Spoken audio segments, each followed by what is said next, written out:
How disappointing was that today? Very. I thought the message to the players before the game was stay compact, do what we've got to do. The last two games we've conceded, first 20 minutes, we've probably been out. We should have been out one of the games after half an hour. We 3-0 down, but we come back and won 4-3. The last game we were 3-0 down, and there was no way of coming back. But our slow starts has started creeping in.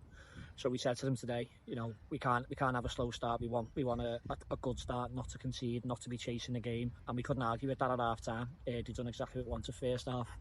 And then we got the goal. We looked a much better side, and then we conceded from a set piece, which is really disappointing. So there's a poor free kick to give away to start off with, but we'd won against the Elements in the first half against the Wind, and we were playing with the Wind second half, but we somehow let them back into the game. Well, we did, and to be honest, I don't think it was a free kick, but you know, even when it's given, you've still got to defend it. Yeah. But looking at their record, they've only lost one at home this season. We know it's a hard place to come.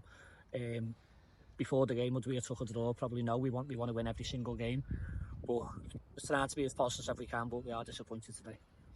Some chances missed today as well. Yeah, again, it's disappointing. Yeah, some simple chances. It is. Can't blame anything, not the pitch, nothing. Just head over it and score. No, that's the frustrating thing. We did create chances and we should have went on and won that game.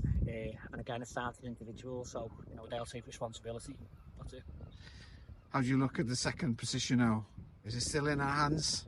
Yeah, at the moment, you know, we've got to play Colli last game of the season, but we've got work to do before we get there as well. So it's in our hands, it's in their hands at the same time. So it might go down to the decider on that last game. It might go, but today it's just a point, Marc. Yeah, it's very disappointing, but we've got to try and take the positives and pick the lads up and see where we end up. And we move on. Diolch yn fawr. Thank you. Diolch.